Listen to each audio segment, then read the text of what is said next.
Hello everybody. నా పేరు doctor Charan Koganti. నేను కన్సల్టెంట్ న్యూరో సైకియాట్రిస్ట్‌ని. నేను కిమ్స్ హాస్పిటల్ కొండాపూర్‌లో వర్క్ చేస్తున్నాను. మళ్ళీ కోకాపేట్‌లో జేడ్ క్లినిక్స్‌లో కూడా పనిచేస్తున్నాను.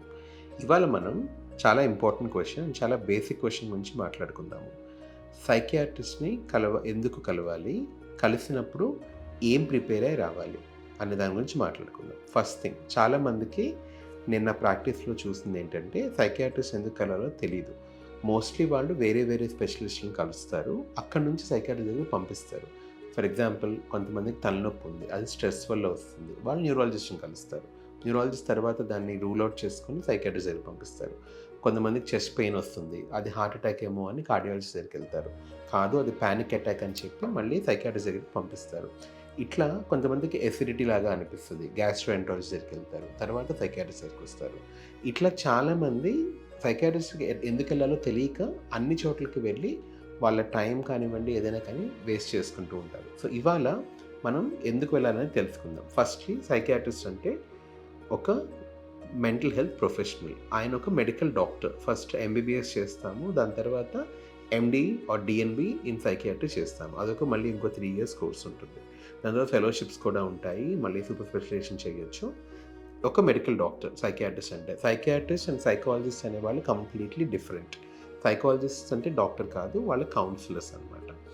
బట్ నా ప్రకారం అయితే any mental health problem first ఒక సైకియాట్రిస్ట్ని కాంటాక్ట్ అయితే దాని తర్వాత ఆయన ప్రాపర్గా డీటెయిల్గా ఎవాల్యుయేట్ చేసి, ఏదైనా ల్యాబ్ టెస్ట్ కావాలంటే ల్యాబ్ టెస్ట్ చేసి, స్కాన్స్ ఏమైనా అవసరం ఉంటే చేసి, దాని తర్వాత కౌన్సిలింగ్ కావాలంటే కౌన్సిలింగ్కి పంపిస్తారు. అది గుడ్ పాయింట్ ఆఫ్ కాంటాక్ట్ అని నేను అనుకుంటున్నాను.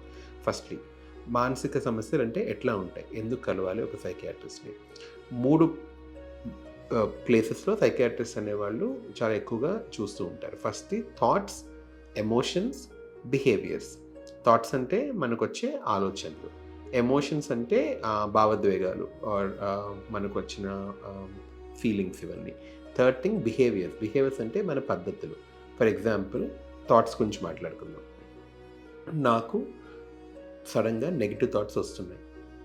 నా జాబ్ పోతుందేమో, లేకపోతే నాకు లోన్ కట్టలేనేమో, లేకపోతే ఎవరికన్నా యాక్సిడెంట్ అవుతుందేమో. ఇవన్నీ thoughts, negative thoughts. Second thing emotions. నాకు ఎక్కువ బాధగా ఉండటం, లేకపోతే ఎక్కువ కోపం రావటం, లేకపోతే ఎక్కువ రీజన్ లేకుండా ఎక్కువ ఆనందంగా ఉండటం, అది కూడా, ఇవన్నీ కూడా అబ్నార్మల్ ఎమోషన్స్ కిందకే వస్తాయి. Third thing behaviours. బిహేవియర్ అంటే నేను ఫుడ్ ఎక్కువ తింటున్నాను, అది బిహేవియర్. లేకపోతే వర్బల్గా అందరినీ తిడుతున్నాను, అదొక బిహేవియర్. లేకపోతే నా కార్ డ్రైవింగ్ చాలా ర్యాష్గా చేస్తున్నాను, అదొక బిహేవియర్. సో ఇవి బిహేవియర్స్, ఎగ్జాంపుల్ చెప్తున్నాను. So thoughts, emotions and behaviours. వీటిలో మీకు ఎప్పుడైనా ఇబ్బందిగా అనిపిస్తే ఒక సైకియాట్రిస్ట్ దగ్గరికి వచ్చి కలవాలి. దీంతో పాటు స్లీప్, సెక్స్, ఎపటైట్.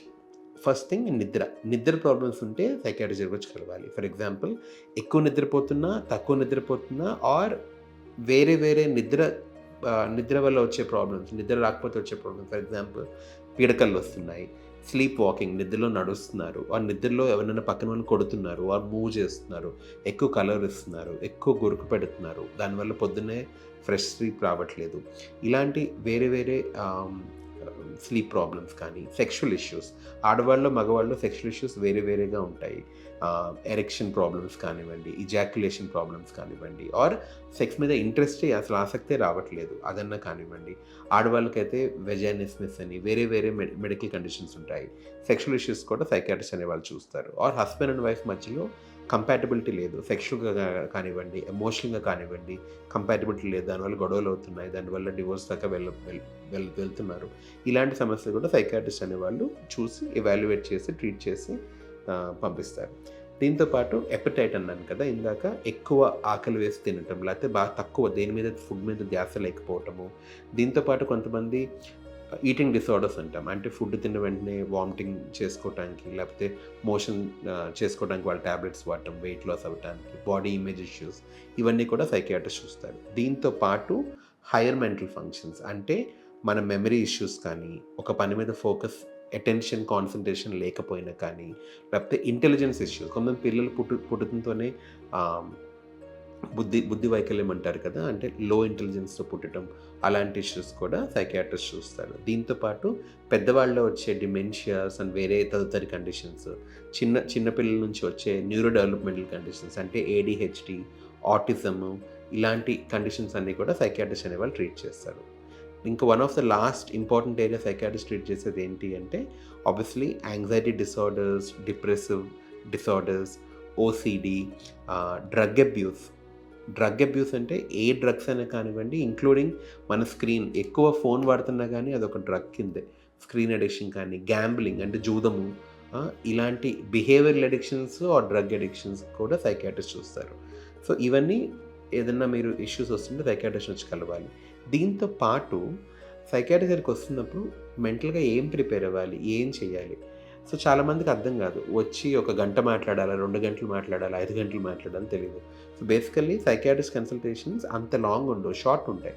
షార్ట్ అంటే 15 minutes, 20 minutes, half an hour అట్లా ఉంటాయి.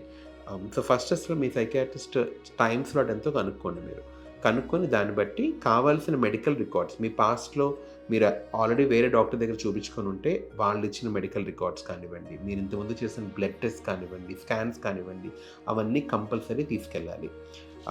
దాంతోపాటు మీకు ఇంతకుముందు ఏదైనా మెడిసిన్స్ వాడితే దానివల్ల సైడ్ ఎఫెక్ట్స్ వస్తే అవి నోట్ చేసుకొని వెళ్ళండి. కొంచెం టైం తీసుకున్నా పర్లేదు అని నోట్ చేసుకొని, అండ్ మీ ఫ్యామిలీ హిస్టరీ కూడా కనుక్కొని వెళ్ళండి. మీ పేరెంట్స్కి ఉండే మెడికల్ ప్రాబ్లమ్స్ ఏంటి, గ్రాండ్ పేరెంట్స్కి ఉండే మెడికల్ ప్రాబ్లమ్స్ ఏంటి, ఇవన్నీ కూడా కనుక్కొని వెళ్ళండి. దీంతోపాటు మీ చైల్డ్హుడ్ హిస్టరీ, మీ చిన్నప్పుడు మీకు ఏదైనా జరిగిన ఇష్యూ వల్ల మీ హెల్త్ ఏదైనా ఇవాళ ఎఫెక్ట్ చూపించవచ్చు. సో మీకు తెలియకపోతే కనుక మీ పేరెంట్స్ని కనుక్కోండి, చిన్నప్పుడు ఏదైనా ఇష్యూస్ అయ్యాయా ఏంటి అని కనుక్కొని వెళ్ళండి. వీటితో పాటు మీకు ఏదైనా పాస్ట్లో సర్జరీస్ అయినా కానీ, ఏదైనా ఆపరేషన్స్ అయినా కానీ, అలాంటివి కూడా మీరు తీసుకొని వెళ్తే డెఫినెట్లీ సైకియాట్రిస్ట్కి హెల్ప్ అవుతాయి. దీంతోపాటు కొన్ని బిహేవియర్స్ మీకు తెలియకపోవచ్చు, మీ పక్కన వాళ్ళకి తెలియచ్చు.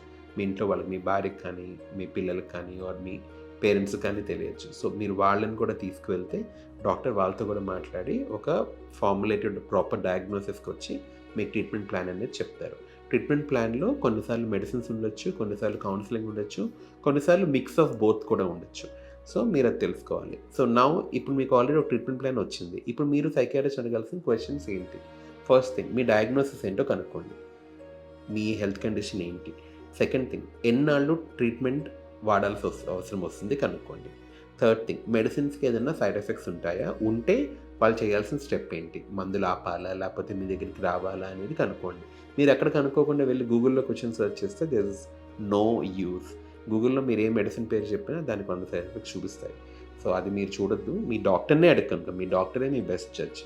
సో ఆయన్నే అడిగి కనుక్కోవటం బెటర్. దీంతోపాటు ఫ్యూచర్లో మళ్ళీ ఎపిసోడ్స్ వచ్చే ఛాన్సెస్ ఉన్నాయా, రిలాప్సెస్ వచ్చే ఛాన్సెస్ ఉన్నాయా, ఒకవేళ వస్తే దేనివల్ల, అంటే ఎలాంటి పనులు మనం చేయకుండా ఉంటే ఈ డిసీజ్ మళ్ళీ రాకుండా ఉంటుంది, అది కూడా కనుక్కోండి. ఇవన్నీ మీరు అడగాల్సిన ఇంపార్టెంట్ క్వశ్చన్స్.